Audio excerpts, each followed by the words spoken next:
Whether you're a self-taught musician, have a teacher, or you're already a professional, this show is meant to help you with knowledge, mindset, craft, and strategies to improve your overall musicianship so that you can become the best musician you can be, regardless of your goals.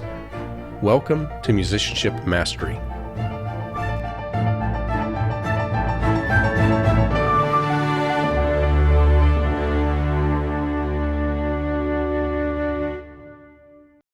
Hello and welcome to episode number 123.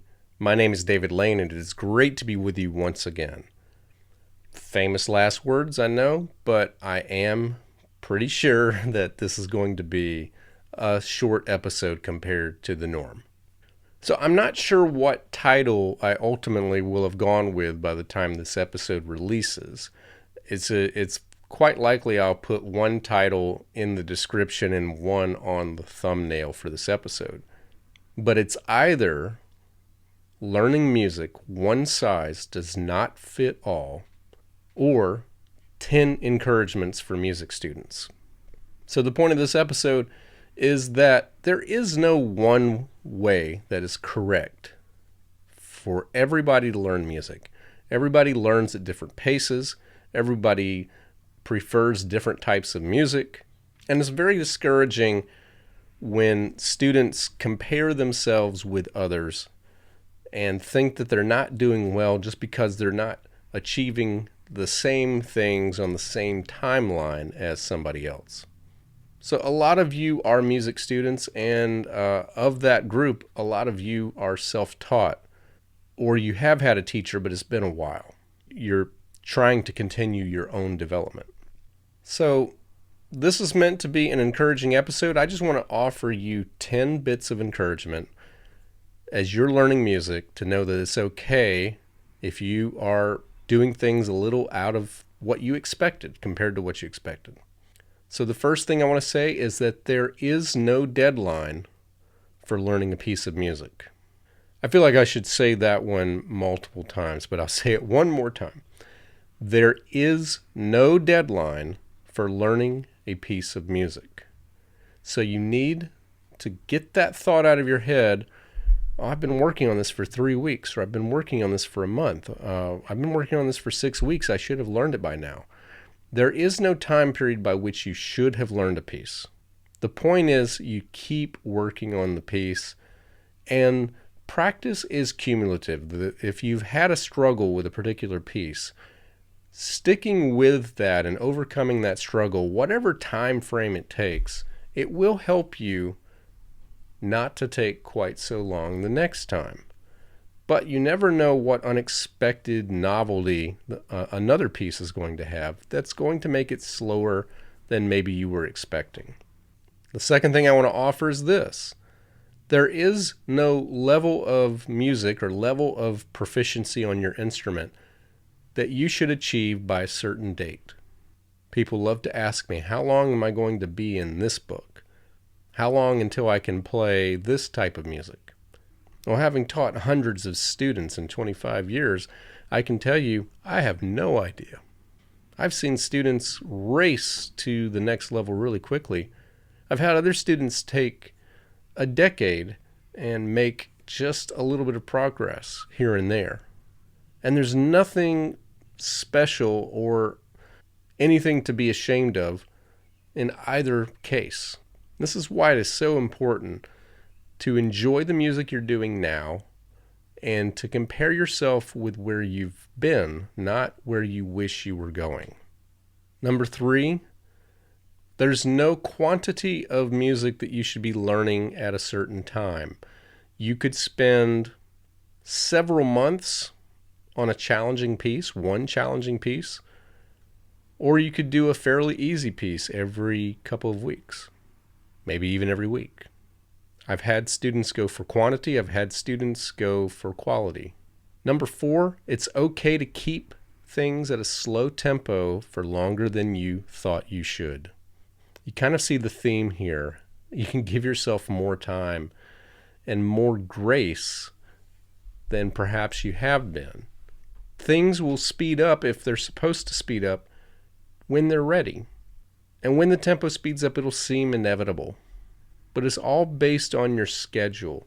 And there are things that you can learn about how you're practicing that may be delaying that process. And certainly past episodes and future episodes will talk about things you can do to speed up that process. But don't beat yourself up, because right now, based on what you know, based on factors you probably can't even control, it's taking a longer time to get off of a slow tempo. Okay, number 5. This is a bit of a long one, but I think it's important that you hear and absorb all of this. Some people are naturally good at sight reading, others are not. Some people naturally play well by ear, others do not. Some people can memorize music easily, others do not. Some can improvise music easily, others do not. It is very rare to naturally be good at all of them, but all of them can be improved with practice. I'm thankful that I was naturally good at 3 of 4, but the one that I was not good at, even a little bit, was sight reading. But I was able to improve that, and I did not have to improve it at the expense of any of the other skills. I was able to add it to my own toolkit as a musician. Number 6, it is normal to forget things after a while, as the names of your notes. Plan to take time to review the basics every so often. So the fingerings and the specific notes you play on a scale or an arpeggio or chord progression. And again, like I said, names of notes, maybe musical terms. You're not a failure if you forget those, but if you realize you're not as good as you were or you've lost a little bit, take time to review. It's okay to go back to the very basics. Number 7, there is no right or wrong age to begin studying music. And it's amazing how many parents and how many students have asked that. When is the right age to begin? The right age to begin is the age you are now.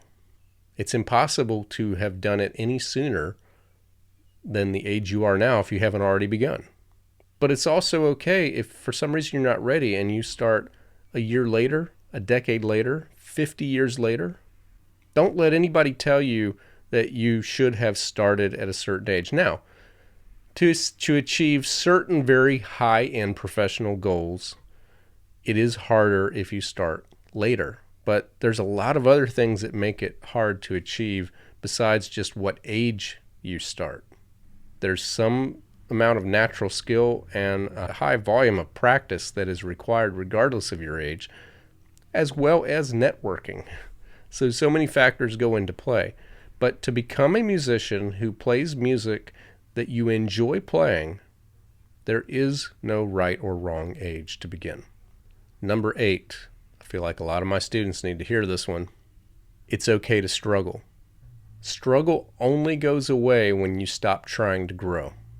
People always want to know, when am I going to have to stop struggling with music? It's when you stop trying to grow. It's when you say, I've learned all that I ever need to learn. I just want to learn pieces on this level, or maybe even easier than this level, so that I don't have to struggle. Nobody enjoys struggle, but you can enjoy knowing what the struggle will bring, and that's growth. So as you're embracing that struggle, not because you like the feeling, but because you know it is part of what you have to do to get to the next level. So related to that, let me offer encouragement number 9. It's okay if you've stopped trying to grow. If you are satisfied with your current level of musicianship and you just want to take it easy and just enjoy music at that level. If you want it at this point, you feel like you've done enough and you want it to be just stress-free fun, that's fine too. You're not going to get a diploma either way unless you're majoring in music based on what you've studied. There's no summa cum laude ribbon going to be given to you because you have achieved so much as a musician. And likewise, you're not going to get a low GPA just because you said, I'm fine where I am. And the 10th encouragement, I feel like I need to say this every so often, you can be great at music and not be a professional musician. You don't have to make it part of your business. You don't have to make it any larger part of your life than you would like. I often love to share the example of Alexander Borodin. He's composed at least a half dozen pieces that are still played by ensembles today, that are still part of standard repertoire over 150 years after he wrote them. Or 140.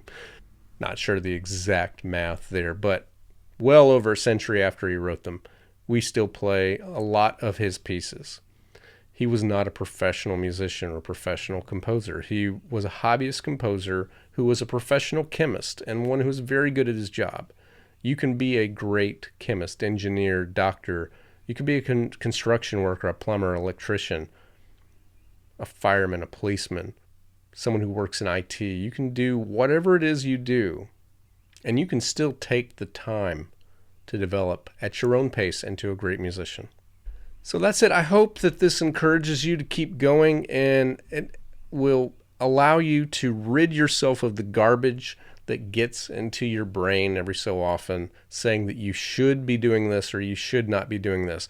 If I could have not given you a list, I would have just told you this. There are no shoulds or should nots when it comes to learning music. You're doing just fine. Embrace the struggle if you want to grow. Stay put if you don't want to keep doing that. There's no judgment from me personally, whatever you've decided. So that's going to wrap up today's episode. If you're watching on YouTube, please click the thumbs up and hit subscribe if you haven't already. And as I said last episode, I am starting to post a little bit more often on Instagram. It is me and what I do, and my podcast is only a small part of that. So I would only follow that if you want to keep up with, just some things that I'm doing, and it's not all music. But that's at David Lane Music on Instagram, and likewise on Facebook at David M. Lane Music. Most of what goes from Instagram gets posted on Facebook if you prefer that as well. Feel free to share your thoughts with me by going to my website at davidlanemusic.com, or if you want to use your own voice, you can record your voice at speakpipe.com/Musician Toolkit. Again, that's going to wrap up today's episode. Thank you so much for listening, and I'll be back with you again next week.